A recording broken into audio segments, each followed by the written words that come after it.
नमस्कार साथियों, मैं हरिओम पांडे एक बार फिर अपने चैनल सारा लर्निंग पॉइंट पर आप सभी का स्वागत करता हूं। आज की वीडियो में हम लोग अरब सागर में गिरने वाली नदियों के बारे में अध्ययन करेंगे, जिसमें हम देख रहे हैं अरब सागर में गिरने से तात्पर्य ऐसी नदियां जिनकी प्रवाह की दिशा पूर्व से पश्चिम की तरफ हो, अर्थात ईस्ट से किस तरफ, वेस्ट की तरफ। जिनके प्रवाह की दिशा ईस्ट से वेस्ट की तरफ हो, ऐसी नदियों को अरब सागर में गिरने वाली नदियों के रूप में हम सभी लोग जानते हैं। इस पॉइंट को ध्यान रखिएगा, इम्पॉर्टेंट पॉइंट है। अब बात करें इसमें अरब सागर में गिरने वाली प्रमुख नदियों की, तो एक नंबर पर या पहले नंबर पर रिवर आती है नर्मदा। नर्मदा रिवर हो गई, आपको मैप में ये दिख रही है नर्मदा। ये रिवर कहाँ से निकलती है? तो नर्मदा जो रिवर है या इसका उद्गम स्थल मध्य प्रदेश में अमरकंटक के पास सतपुड़ा श्रेणी या मैकाल श्रेणी से इसका उद्गम होता है। किस रिवर का? तो रिवर का नाम है नर्मदा। नर्मदा रिवर का उद्गम कहाँ से होता है? मैकाल या सतपुड़ा श्रेणी, जो कि अमरकंटक में है और मध्य प्रदेश में अवस्थित है, से निकलते हुए ये पश्चिम की तरफ बहती है और भ्रंश घाटी का निर्माण करती है। और उन जो दो पर्वत श्रेणियां हैं जिनके बीच से ये होकर गुजरती है और भ्रंश घाटी का निर्माण करती है, तो वो हैं विंध्य। ये देखिए आपको नीचे दिख रहा है, ये है विंध्य। ये हो गई आपकी विंध्य श्रेणी और ये हो गई आपकी सतपुड़ा श्रेणी। इसके बीच से रिवर निकलती है, कौन सी? नर्मदा। बात करें अगर इसकी लंबाई की, तो नर्मदा रिवर की टोटल लंबाई है 1312 किलोमीटर। नर्मदा रिवर सिस्टम का हमने अध्ययन कर लिया है। अभी इसके पहले ही वीडियो में हमने नर्मदा अपवाह तंत्र को देखा था। अगर बात करें नर्मदा से जुड़े कुछ इंपॉर्टेंट फैक्टों की, तो नर्मदा जो रिवर है, नर्मदा रिवर को गुजरात व मध्य प्रदेश की जीवन रेखा के नाम से भी जाना जाता है। और एक इम्पॉर्टेंट फैक्ट, नर्मदा को नामदोष के रूप में भी जाना जाता है। और ये नामदोष नाम किसने दिया है? तो टालमी ने दिया है। इस भी पॉइंट को आप लोग ध्यान रखिएगा। दूसरी नदी की अगर हम बात करें, तो दूसरी नदी हमारी आती है ताप्ती। कौन सी नदी आती है? ताप्ती रिवर। ये देखिए आपको मैप में दिख रहा है ताप्ती। यह भी भ्रंश घाटी का निर्माण करती है। आपने देखा यहाँ पर विंध्य थी, यहाँ पे सतपुड़ा और नीचे है अजंता की पहाड़ियाँ। तो इन्हीं सतपुड़ा और अजंता के बीच से एक रिवर भ्रंश घाटी का निर्माण करते हुए बहती है और उस रिवर का नाम है ताप्ती। आइए थोड़ा सा इसका ब्रीफ डिस्क्रिप्शन देखते हैं ताप्ती का। तो ताप्ती रिवर की टोटल लंबाई है 724 किलोमीटर। इसकी टोटल लंबाई है 724 किलोमीटर। और बात करें अगर इसके उद्गम की या ओरिजिन की, तो इसकी ओरिजिन मध्य प्रदेश के बैतूल जिले में सतपुड़ा रेंज से होती है। कहाँ से होती है? मध्य प्रदेश के बैतूल जिले के सतपुड़ा श्रेणी से होती है। अगर पर्टिकुलर स्थान का नाम की बात करें, तो वो पर्टिकुलर स्थान का नाम है मुल्ताई। मुल्ताई नामक स्थान पर सतपुड़ा रेंज से ताप्ती की ओरिजिन होती है। इसकी टोटल लंबाई 724 किलोमीटर है। बात करें अपवाह क्षेत्र की, तो ताप्ती का अपवाह क्षेत्र जो है वो महाराष्ट्र में 79% है, मध्य प्रदेश में 15% और गुजरात में 6% है। इस पॉइंट को भी आप लोग ध्यान रखिएगा। और ताप्ती की एक बहुत ही प्रमुख सहायक नदी है जिसका नाम है पूर्णा। तो पूर्णा नदी किसकी सहायक नदी है? ताप्ती की। इस पॉइंट को ध्यान रखिएगा। ताप्ती भी भ्रंश घाटी का निर्माण करती है, ये भी इंपॉर्टेंट पॉइंट है। दो ऐसी नदियां आपने देखी जो भ्रंश घाटी का निर्माण करती हैं। पहली रिवर है नर्मदा, जो कि विंध्य और सतपुड़ा के पर्वत श्रेणियों के बीच से प्रवाहित होती है। और दूसरी रिवर है ताप्ती या तापी। इसे दो नामों से जानते हैं, आपको कहीं कहीं तापी भी मिलेगा, तो तापी को ही ताप्ती नदी कहते हैं। और यह सतपुड़ा और अजंता पर्वत श्रेणियों के बीच से प्रवाहित होती है। बात करें इससे जुड़े एक महत्वपूर्ण इंपॉर्टेंट फैक्ट की, तो सूरत जो नगर है वो इसके ही मुहाने पर स्थित है। इस भी पॉइंट को आप लोग ध्यान रखिएगा। और यह नदी ताप्ती जो है नर्मदा के समांतर ही बहते हुए कहाँ जाकर गिर जाती है? अब ये देखिए समांतर ही बह रही है ना। ये ऊपर नर्मदा आपको दिख रही है, नर्मदा रिवर बह रही है, उसके नीचे ताप्ती रिवर बह रही है इसी के समांतर, और ये दोनों जाके यहाँ खंभात की खाड़ी में मुहाना बनाती हैं। बात करें ताप्ती रिवर से जुड़े इंपॉर्टेंट फैक्ट इसके कुछ परियोजनाओं की, तो ताप्ती रिवर पर दो प्रमुख परियोजनाएं हैं। पहली परियोजना है काकरापारा की परियोजना और दूसरी है उकाई परियोजना। उकाई परियोजना बहुत ही महत्वपूर्ण प्रश्न है आप सभी के लिए। उकाई परियोजना किस नदी पर है? तो उकाई परियोजना ताप्ती नदी पर है। बात करते हैं अगली नदी की। हमने देखा अगली नदी है साबरमती। आप यहाँ देख सकते हैं, हमने नर्मदा देख लिया है, ताप्ती हमारा क्लियर हो चुका है, हमको पढ़ना है साबरमती, उसके बाद माही, लूनी और घग्गर। अब बात करते हैं हम साबरमती रिवर की। तो साबरमती रिवर का ओरिजिन कहाँ से होता है? राजस्थान की मेवाड़ पहाड़ियों से साबरमती नदी का ओरिजिन होता है। और इसका मुहाना कहाँ बनता है? तो इसका भी मुहाना खंभात की खाड़ी में बनता है। इस साबरमती नदी के तट पर एक बहुत ही प्रमुख जगह है अहमदाबाद, या अहमदाबाद शहर कहाँ स्थित है? तो अहमदाबाद शहर साबरमती के किनारे स्थित है और यह पश्चिम की तरफ प्रवाहित होने वाली तीसरी सबसे बड़ी नदी है। बात करें पहली सबसे बड़ी नदी की, तो पहली सबसे बड़ी नदी थी नर्मदा। भी पॉइंट को आप लोग ध्यान रखिएगा। इसके बाद हम बात करेंगे कौन सी रिवर की? माही की। इसके बाद अब ये देखिए मैप में आप देख सकते हैं, ये है आपकी साबरमती नदी।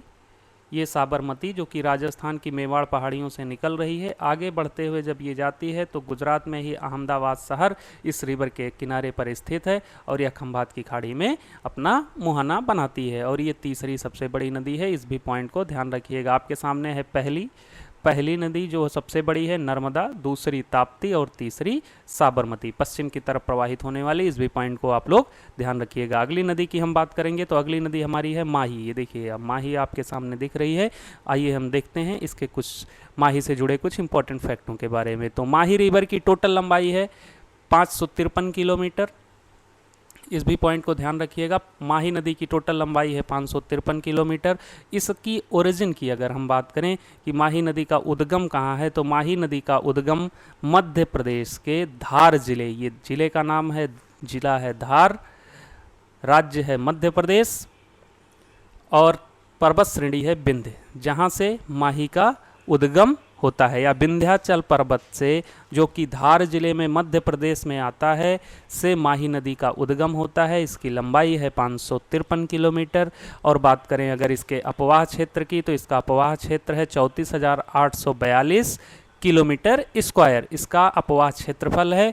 ये इतने क्षेत्र में इसके पूरा अपवाह क्षेत्र फैला हुआ है और ये 3 राज्यों को कवर करता है, जो कि एमपी, गुजरात और राजस्थान है। और इसके मुहाने की बात करें तो इसका मुहाना भी खंभात की खाड़ी है, आपने मैप में देख लिया है। इसकी कुछ प्रमुख सहायक नदियां हैं आपके सामने लिखी हुई हैं। तो पहली प्रमुख सहायक नदी है सोम और दूसरी प्रमुख सहायक नदी है जाखम। इस भी पॉइंट को आप लोग ध्यान रखिएगा। इसके बाद हम लोग बात करते हैं अगली नदी लूनी की। हमने क्या क्या अभी तक कवर कर लिया? नर्मदा हमने अरब सागर में गिरने वाली पहली सबसे बड़ी नदी देखी। उसके बाद दूसरी सबसे बड़ी नदी हमने देखी ताप्ती, जिसकी लंबाई 724 किलोमीटर थी। तीसरी सबसे बड़ी नदी हमने देखी साबरमती और उसके बाद हमने देखा माही, जो कि कहाँ से निकलती है? तो मध्य प्रदेश के धार जिले में विंध्याचल पर्वत श्रेणी से निकलती है और इसकी प्रमुख सहायक नदी थी सोम और जाखम। सहायक नदियों को आप लोग ध्यान रखिएगा। सहायक नदियाँ बहुत ही महत्वपूर्ण हैं। सोम और जाखम 2 प्रमुख सहायक नदियाँ हैं जो कि कहाँ से निकलती हैं? जो कि माही नदी सहायक नदी हैं। अब बात कर लेते हैं लूनी नदी की। तो लूनी नदी का उद्गम स्थल है राजस्थान के अजमेर जिले में। कहाँ से? राजस्थान के अजमेर से निकट, या राजस्थान में अजमेर एक ज़िला है जहाँ पर अरावली पर्वत श्रेणी के दक्षिण पश्चिम में अरावली पर्वत श्रेणी पर ही एक पर्वत है। उस पर्वत का नाम है नाग पर्वत। नाग पर्वत से लूनी नदी का उद्गम होता है। इसकी लंबाई की अगर हम बात करें तो इसकी लंबाई है 320 किलोमीटर और यह ऐसी प्रमुख नदी है जो कि कच्छ के रण में विलुप्त हो जाती है। इसकी कुछ प्रमुख सहायक नदियों की बात करें तो इसकी प्रमुख सहायक नदियाँ हैं सरस्वती, जवाई, सूखड़ी, लीलड़ी, मीठड़ी। ये इसकी प्रमुख सहायक नदियां हैं। सरस्वती नदी इसलिए इम्पोर्टेंट हो जाती है क्योंकि सरस्वती रिवर पे ही, या पुष्कर झील जो बनी है, पुष्कर झील का ओरिजिन जो है वो सरस्वती रिवर पे ही है। और सरस्वती किसकी सहायक नदी है? तो सरस्वती लूनी की एक प्रमुख सहायक नदी है। अब बात करते हैं हम इम्पोर्टेंट रिवर घग्गर की, जो कि शिवालिक श्रेणी, हिमालय की शिवालिक श्रेणियों में शिमला से इसका ओरिजिन है। इसलिए ये नदी और ही महत्वपूर्ण हो जाती है क्योंकि इसका ओरिजिन कहाँ से है? शिमला से। और ये पश्चिम की तरफ बहते हुए आती है, ठीक, अरब सागर में मिलती है। और इसकी लंबाई कितनी है? तो इसकी लंबाई है 465 किलोमीटर। यह भी मरुस्थल में भटनेर के निकट विलुप्त हो जाती है। कहाँ पर? हनुमानगढ़ के पास। और इसके किनारे प्रमुख शहर जो हैं वो अंबाला, पटियाला, हिसार से बहती हुई राजस्थान के गंगानगर में प्रवेश करती है। इस गंगानगर का उल्लेख क्यों किया गया है यहाँ पर, आपको अगर हम मैप से देखें, अगर हम मैप की बात करें तो गुजरात, इसके बाद आपका राजस्थान, और ये राजस्थान यहाँ से ऐसे, जब ये राजस्थान की बाउंड्री क्लियर होती है तो यहाँ है गंगानगर। गंगानगर एक ऐसा ज़िला है जो कि हरित क्रांति जब भारत में स्टार्ट की गई थी तो राजस्थान में सबसे ज़्यादा गेहूं का उत्पादन करने वाला ज़िला जो था वो गंगानगर। और ये महत्वपूर्ण इसलिए हो जाता है क्योंकि यह एक सूखाग्रस्त ज़िला हुआ करता था। और जो आपको एक यहाँ पर नहर लेके आई गई है जो कि कहाँ से, जिसका ओरिजिन हुआ है, जहाँ ब्यास और सतलज का संगम है पंजाब में, पंजाब के कपूरथला में, जहां भाखड़ा नंगल बांध बनाया गया है, वहीं से इंदिरा गांधी नहर निकाली गई है और यह भी गंगानगर से प्रवेश करती है राजस्थान में। तो सबसे ज़्यादा इंदिरा गांधी नहर का सबसे ज़्यादा उपयुक्त लाभ किस जिले को हुआ, तो वो है गंगानगर जिला। इस पॉइंट को ध्यान रखिएगा। इसी जिले से घग्गर नदी भी राजस्थान में प्रवेश करती है। इस पॉइंट को आप लोग ध्यान रखिएगा। कुछ और प्रमुख नदियों को आप देख लीजिए जो कि पश्चिम की तरफ ही बहती हैं। ये नदियों का आपको इसलिए नाम बता दिया जा रहा है क्योंकि मान लीजिए परीक्षा में आपके सामने क्वेश्चन आ जाता है आपके क्वेश्चन पेपर में कि पश्चिम की तरफ बहने वाली कौन सी नदी पश्चिम की तरफ बहती है। 4 ऑप्शन आपके सामने आ जाते हैं और उस चारों ऑप्शनों में ना आपको नर्मदा मिलती है, ना ताप्ती, और ना ही आपको साबरमती, ना लूनी, ना माही मिलती है। तो ये कुछ और भी नदियां हैं छोटी छोटी जो कि पश्चिम की तरफ बहती हैं। ये भी आपसे क्वेश्चन पेपर में आपको देखने को मिल सकता है। तो पहली नदी है सतरंजी। सतरंजी की बात करें तो इसका उद्गम है गुजरात के अमरेली ज़िले के पास और ये भावनगर ज़िले से बहती हुई खंभात की खाड़ी में मिल जाती है। बात करें भादर नदी की तो भादर गुजरात के राजकोट ज़िले से निकलती है और पोरबंदर से होते हुए अरब सागर में गिर जाती है। ये भी पॉइंट आप लोग ध्यान रखिएगा। बात करें बैतरणी नदी की तो बैतरणी नदी भी कहाँ से निकलती है, महाराष्ट्र के में एक जगह है नासिक और वहाँ पर है त्र्यंबकेश्वर की पहाड़ियाँ, वहीं से निकलती है बैतरणी नदी। इस बैतरड़ा नदी या बैतरणी नदी दो हैं, आप अभी बैतरड़ा नदी की बात कर रहे हैं। ठीक, बैतरणी जो नदी है वो छोटी नदी है लेकिन वो बंगाल की खाड़ी में बहती है। इस भी पॉइंट को ध्यान रखिएगा। इस नदी का नाम बैतरणी नहीं बैतरड़ा है। बैतरड़ा जो नदी है वो पश्चिम की तरफ बहती है और कहाँ से निकलती है, नासिक के त्र्यंबकेश्वर से निकलती है। और बैतरणी रिवर साउथ की रिवर है और यह बंगाल की खाड़ी में गिरती है। इस भी पॉइंट को ध्यान रखिएगा। बात करें काली नदी की, यह एक महत्वपूर्ण नदी है आप सभी लोगों के लिए और इसका ओरिजिन जो है वो कर्नाटक के बेलगांव जिले से होता है और यह अरब सागर में मिल जाती है। बात करें बेढ़ती नदी की, आपके सामने बेढ़ती नदी दिख रही है। बेढ़ती नदी की अगर हम बात करें तो यह इसका उद्गम हुबली से होता है जो कि धारवाड़ कर्नाटक की पहाड़ियों से होता है, अभी अरब सागर में मिल जाती है। बात करें शरावती नदी की, बहुत ही महत्वपूर्ण नदी है छोटी नदियों में शरावती नदी, जिसका ओरिजिन जो है वो कर्नाटक के शिमोगा जिले से होता है।